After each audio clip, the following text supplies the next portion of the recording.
Hello, hello. I just went live on my personal page. We talked about behold God's abundance and blessings. And now we are here in my group, Andy's Connected, talking about become free from financial identity. And I have a house, daddy got home, kids are coming in, people think that they can talk to me, and I'm like, I'm on my live. So I'm a little flustered about that. But I do want to dive in here and talk personally about financial identity and what it means to you, what it means to me. Have you ever added something to your cart and thought, if I could just get this one thing, life would feel easier? Maybe it's a new planner that would finally make the house run smoothly, or a new kitchen gadget that would save you some time, or a new outfit that would make you feel more confident. Maybe a new book, or a new piece of furniture, or a bigger house, a cleaner house, a more organized life. You tell yourself, once I have that thing, I'll feel settled. But then you get it, and before long, your eyes land on something else that you think you need. And the cycle starts all over again. And if you're anything like me, you realize that the issue isn't really the thing, it's what you're hoping the thing will do for your heart. Now, Paul gives Timothy a powerful warning in 1 Timothy 6:10. It says, "For the love of money is a root of all kinds of evil." Now, I want you to notice he doesn't say that money itself is a problem. The problem is the heart that believes money or possessions or comfort or appearance or success can give what only Jesus can provide. At its root, the love of things is often a love of what those things promise. You know, the security, the comfort, the approval, the control or the ease or the significance. You aren't usually chasing the thing. You're chasing what you think that thing will make you feel. So here's the danger. Nobody wakes up one morning and says, well, today I'd like to become dissatisfied with Jesus. Nobody plans to make possessions an idol. Nobody intends to wander away from Jesus. But little by little, daily choices form your habits. And habits form patterns. And patterns form direction, and direction determines your destination, where you're going, and it teaches your kids that too. Just like water slowly carves a canyon over time, our daily desires carve channels in our hearts, and eventually we end up somewhere we never intended to go. Psalm 16:4 says, "The sorrow of those who run after another god shall multiply." Anything you run to for satisfaction before Jesus eventually becomes a burden instead of a blessing. Imagine you're holding a magnifying glass over dry grass. The sunlight itself isn't the problem, but whenever the magnifying glass focuses, that's where the fire starts. Your attention works the same way. Whatever you constantly or consistently focus on grows. Whatever you behold shapes you. Whatever captures your heart, that directs your life. Oh no, my comments thing went away. Now I'm trying to find it. Where did it go? The one time I want to put a comment in, and it disappears and changes my screen.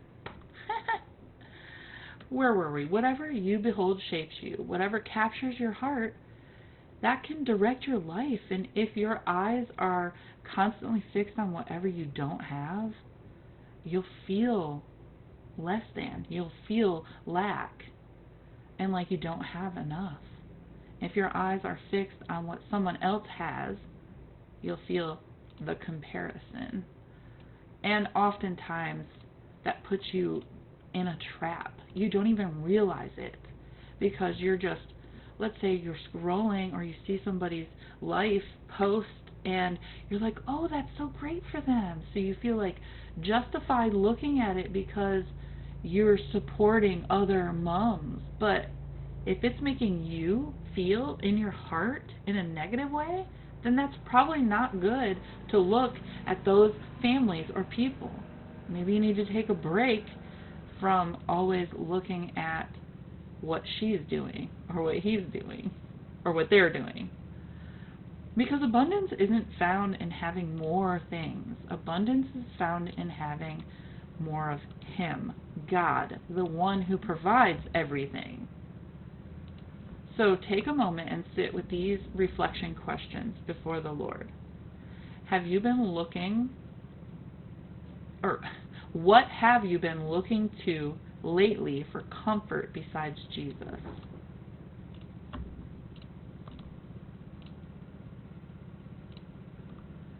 Is there something you've been telling yourself you need in order to feel content? Well, I just need to get my printer working. I just need to buy that new book or curriculum because that's going to work for us this time. I just need to go to the DMV to renew my license because the expiration date is coming up soon. Those are good things to do or have, and you do need a current driver's license to actually drive. So those are good things to put on your list. But are your motives in the right place? Where have you noticed a subtle drift in your heart towards that comparison or consumption or control? If someone watched your daily habits, what would they say your greatest treasure is? Ooh, if you have to constantly, every day, get your Starbucks before going to wherever you're going, someone's going to see your life and say that you treasure Starbucks. And Starbucks coffee isn't a bad thing. So I'm not saying, oh, don't ever get Starbucks. I'm just saying, what are the motives behind it? And is that really a priority of yours? Is that what you want people to see you treasure? What's one desire you need to place back into Jesus' hands today? I was just some desires were coming up in my head when I said that question. So I need to sit with God about it. Before clicking add to cart, before researching the next thing, before chasing the next solution, I want you to pause. There were, the other day, I've been kind of wanting to write the Bible. So from cover to cover or book to book or whatever it is, I kind of thought it would be nice to write it out myself. But then I was like, well, what am I going to write it in? And so then I was looking up or researching different spiral notebooks, and it has to be a pretty journal, or does it have to be, and how big does it have to be? And I spent, like, you can start researching something and then look at the clock and be like, I just spent an hour looking up different things. Now I have a phone call coming in. So then you spend all your time researching that thing, and was it worth it? Is it worth it? I want you to pause and ask, what am I hoping this will give me? And then ask, is Jesus already offering that to me right now? Because if you're looking at something to give you more peace, he's already peace. If you're looking for security, He is your refuge. If it's significance that you're searching for, then you're already chosen. If it's, oh, I need that new, whatever it is, to get people to like me, you're already chosen. If it's approval, you're already loved by Him. If it's rest, He already tells you to come and rest with me. You don't need the latest Tempur-Pedic foam inserted bubble thingy pillow with a satin case or whatever. He just says, come to me. So, brave mom, Jesus is not asking you to stop enjoying beautiful things. A silk pillowcase might be a wonderful thing for you to have. He's not asking you to stop having that. He's asking you not to look to those beautiful things for what only He can give you. There's nothing wrong with enjoying gifts and special things, or even regular basic things. The danger comes when the gifts become more precious than the giver, when you start searching for the next thing over and over again without even reading your Bible. The world says that abundance is having more, but Jesus says abundance is having Him. Him. And when your treasure is Christ, you can enjoy the blessings that He gives without being ruled by them. And you're also teaching your kids what rules you, what is your treasure, because your heart is no longer stored in your possessions or the things you have, but your treasure is safely held in Him, and your kids see that. Now, I'm going to get a little bit more personal here, because my struggle isn't usually wanting more stuff. My struggle is being afraid that I won't have enough when I need it. Sometimes that means I don't get rid of things even when they're broken, or I hold on to things because I might use it in the future. And then we have all these broken things that aren't really the best in any situation, and we might need to buy a new one anyway. Or I will go years without buying a pack of hangers, even though I'm struggling putting clothes away every week. Ugh! I won't spend the $2-3 even though I kind of hoard cash and I have a wad that my kids tease me about. I choose struggling over spending the $3 or $20 or whatever it is. I've had multiple hiding places for my wad of cash over the years, because if Ted finds it, he thinks it's available for the fun things. And in my mind, it's for the just in case. Even though we already have an emergency fund. Why do I have a double emergency fund? And never mind that God has provided for us again and again. Why do I think I need to hold on to it for the in case? I still find myself like grasping it, hiding it, collecting it, saving it. I won't spend it on the thing because I need to have that money in case we need it for later. It makes me feel secure, I guess.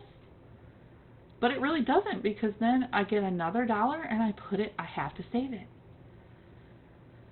I have a hard time spending money on anything, and it's even harder when it's spending it on myself. I don't splurge on things for me. I don't have, I don't buy makeup, I don't have shoes, I don't have bags, I don't have things that I constantly am looking at to buy for myself, because I'm more worried about the future for some reason. And there was one time I really wanted a chair in my bathroom. I wanted to be able to sit on a chair to put my pants on. I want to sit on a chair, to change my clothes, to be in the bathroom, to dry myself off when I get out of the shower, things like that. And I was just going to throw in a chair that was in the house when we bought it.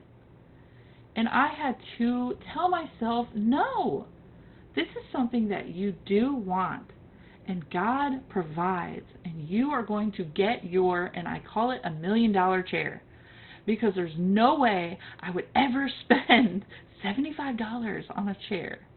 Like, that's outrageous to me. I go to a thrift store, $15 maybe. But this chair, I did not buy it new. I did buy it used on Marketplace, and I searched to find the one that I kind of wanted and I would like, and I spent $75 on this chair, and I still call it my $1,000,000 chair. I will tell kids not to sit on it. The cat doesn't go on it, and it stays nice because this is my $1,000,000 chair, and I actually do use it. Ugh. But that's not the typical for me. If something isn't in the budget, I immediately label it as frivolous. I've had things sit in my online shopping carts for months, some things even years, because I can't justify buying them. And especially if the price goes up on it. I have to get it on a sale, and it has to be very discounted, and I wait for a year for that thing. I watch the whole year cycle of when they have sales at that place and when's the best one, because that's when I want to buy it.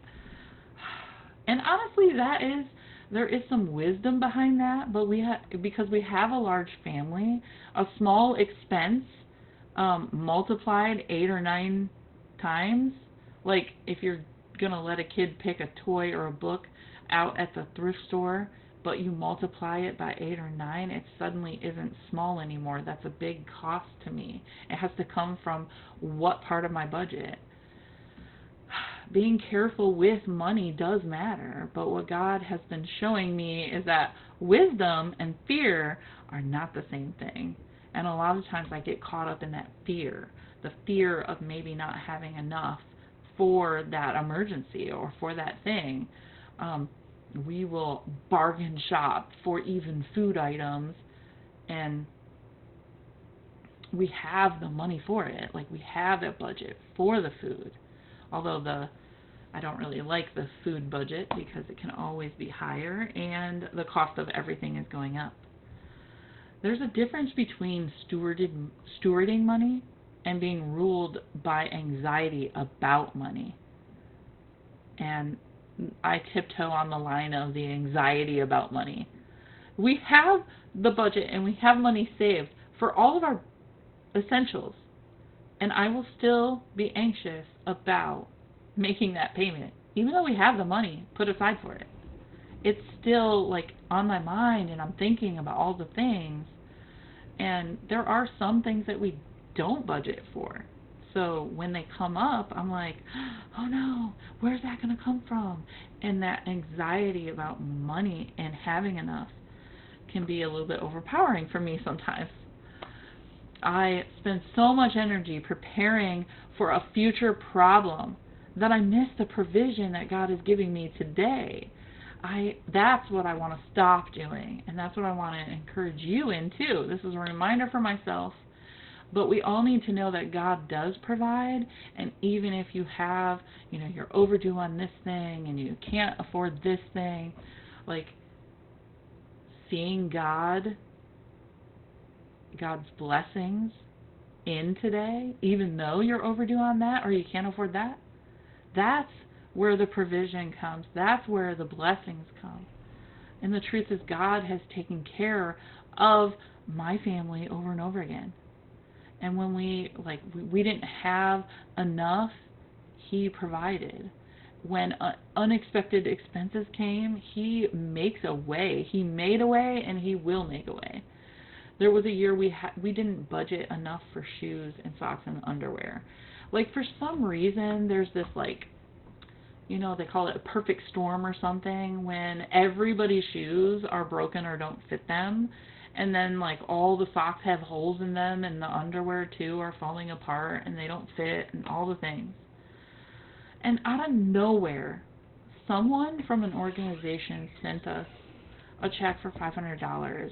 And in the card, they wrote something like, it must be hard putting shoes on all those children. And I just cried, because that was exactly what I was worried about. And God used that organization to bless us.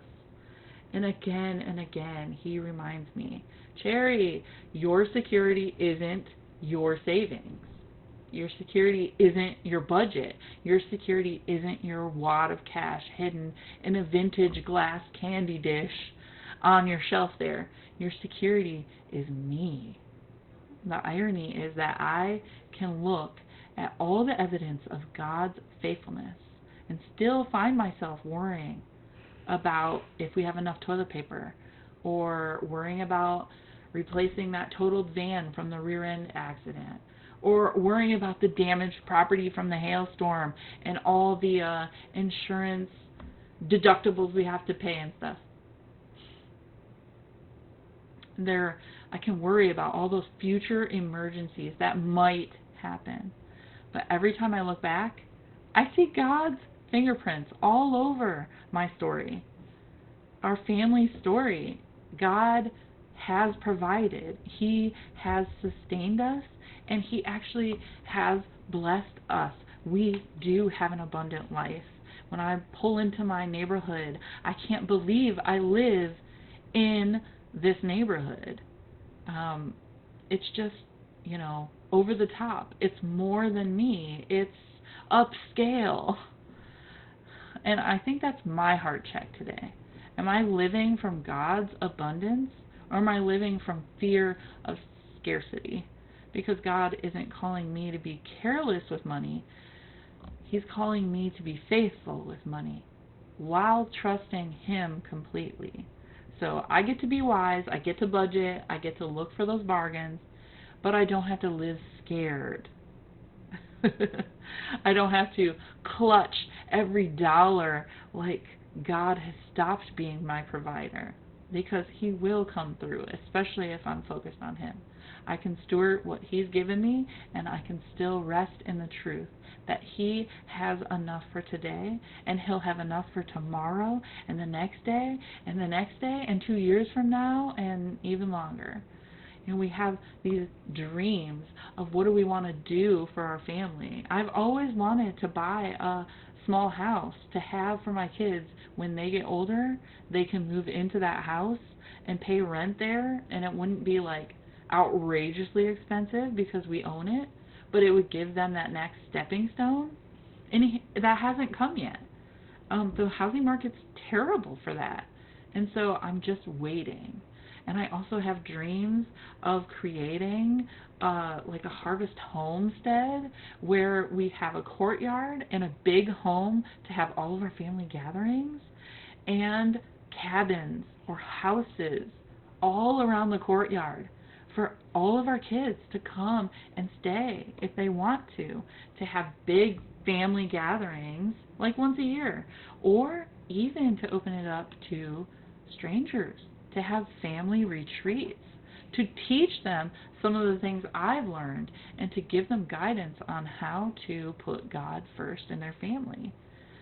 This is very future, but sometimes I worry about the cost of it all right now. And this isn't even something we're doing. I'm not looking for land yet. I'm not building anything yet. This is so future. And I worry about the decisions I make now, and if I spend that money on an Andy's frozen custard, is that going to prevent me from getting that stove in the cabin later, or whatever? It's so silly. Abundance doesn't begin when you finally have enough. Abundance begins when Jesus becomes enough for you. So brave mom, maybe your heart check today isn't that you've been chasing more things. Maybe you're more like me. Maybe your heart check is that you've been carrying the heavy burden of trying to make sure there will always be enough. Enough money, enough groceries, enough toilet paper, enough margin in your budget, enough security for whatever tomorrow might bring. And if that is you, I want you to hear this. God has never asked you to carry tomorrow, the future. He's asked you to trust Him today. And the same God who fed Israel in the wilderness, multiplied loaves and fishes, clothed the lilies of the field, and has faithfully carried you through every season you've already survived, is still your provider. And the evidence of His faithfulness It's all over your story. It's all over mine. And when you look back, you can see Him everywhere. The check that arrived just at the right time, that unexpected blessing, that encouraging word from another mom in the grocery store, the answered prayer, the provision you couldn't have planned, the strength you didn't know you had. Mom, you are not held together by your budget. You are not sustained by your savings account. You are not protected by your planning. Oh, I am a planner, and you need to plan in a big family. You've got to have things in order. But that doesn't hold everything together, and that doesn't protect me. You are held by the hands of a faithful God who knows exactly what you need before you even ask. So today, loosen your grip a little. Take a deep breath. Open your hands and place your trust back where it belongs. Not in what you have, not in what you might lose, not in what could happen tomorrow, but in the God who has already proved again and again that He will never stop providing for His children, and that is you and your family. Because abundance doesn't begin when you finally have enough. Abundance begins when Jesus becomes enough. And brave mom, He always will be enough. So that's it for today. Come back next week for another live. Happy connecting, everyone.